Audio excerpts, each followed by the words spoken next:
My name is Archer, and this is my daughter Keala Archer. We own Archer Valley Ranch, and we raise Aberdeen Angus.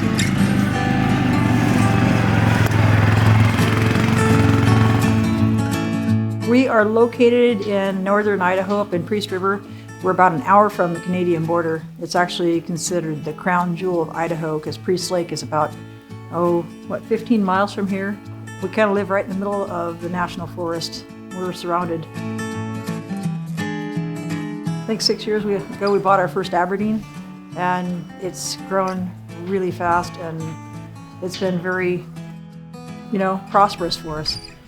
I was raised on a beef farm, and it didn't matter where I was at. I always had some sort of livestock, so the cattle was just always another part of it. I've had horses my entire life.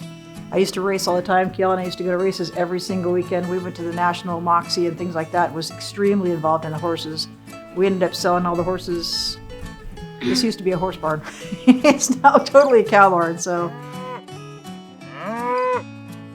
after researching that you can raise more per acre, produce more pound per acre, the docility of them, just everything about the Aberdeens just made sense. And I talked to my husband. He said, well, let's go buy some. So we found a local breeder, and we bought 3 head.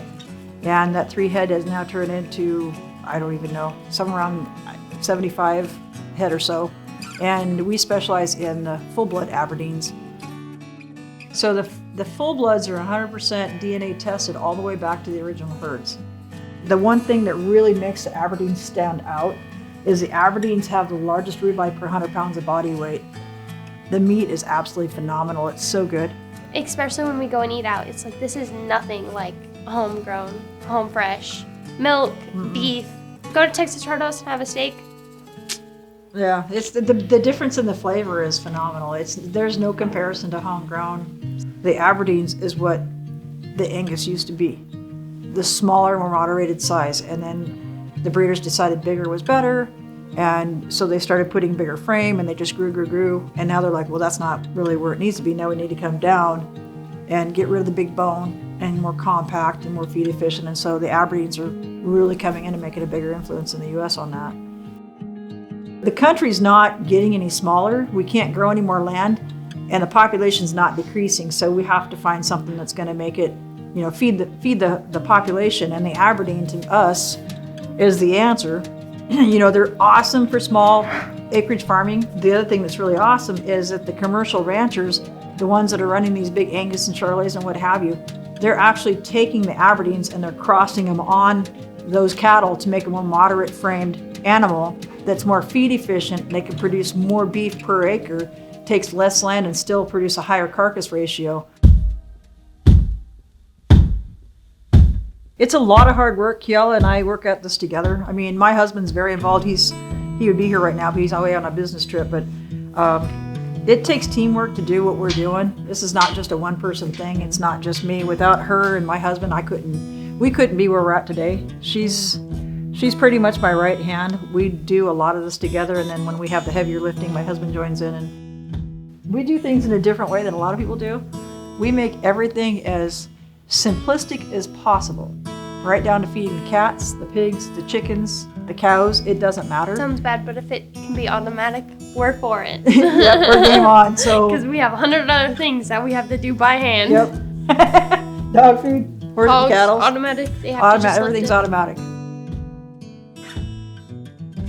It's a lot of hard work, and I feel like there's a lot of people that it's suited for, but at the same time, if it was suited for everybody, everybody would be doing it.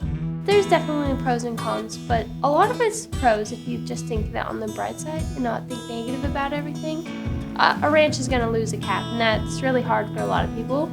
But you just have to think, well, next year I can do the same thing, and I can better my herd for the best. If it was a nutritional value why they lost it, or if it was just something out of the blue, you always have to look to the positives about everything. Our neighbor that just moved from California, they decided to go buy my steer. And so we go over to their house a lot for hang out and have dinner with them. So I'm always eating my steer. And it kills me because I'm like... Well, not only that, they tanned his hide. Yeah, that's they hanging on tanned his their hide. wall. Because his Because hide it's a really was pretty, it's a really beautiful hide. It's like somebody took a bucket of bleach and just went whoosh, and it splashed everywhere. He was so pretty. So if your neighbor's not buying your cow, it can't be as hard as that was. What's the good thing though? When you go out in the mornings and find baby calves on the ground, Yeah. and they're absolutely adorable, and you watch them grow, and you see that what you've been breeding has produced some of the best cattle in the industry and best cattle in the country. We bred the national champion bull 2020. His name was AVR Dominator, and now we have calves on the ground actually that are out of him. And it's just to know that what we produced and hit the ground can make an impact on the industry. One of my goals was to have a national champion. We've attained that, which I really didn't expect it to be as quickly as it did, but because that's it's not easy to do. It's a lot of work, but to have an animal that can hit the ranks that hard. Our next goal is to have the best herd in the country, which I know that sounds very arrogant, but it's not. It's just a goal. Everybody has to have a goal. In order for us to be able to do what we want to do, we have to work hard for it, but we also enjoy seeing what we produce and what we can do. It's really a blessing to be able to help feed the country in a different manner. And in the same time, I get to spend a lot of time with my daughter. So it's pretty cool. We do a lot of shows together, and we get in the trailer and it's just the two of us, and we'll pack the cows and off we go to shows, and just the two of us together. In all sincerity, when I leave, if I have to go on a business trip or something like that, she knows exactly what to do. If there's an emergency, she knows what to do. She runs all the equipment around here. She knows how to take care of all the animals. She's 15. She's already been starting to pull the big trailer out there. She knows how to run a stick shift. She knows how to run, hand tools and things like that. That's what we're supposed to be doing. We're supposed to be teaching these kids how to be self-sufficient, because if I happen to pass away, she knows how to grow a garden, she knows how to can, she knows how to cook, she knows how to take care of her bills. She has her own things, she has her own bills at 15. There's so much, promise to them taking over this ranch for Jeff and I. She wants to study animal nutrition, and that's something that's going to affect all of us.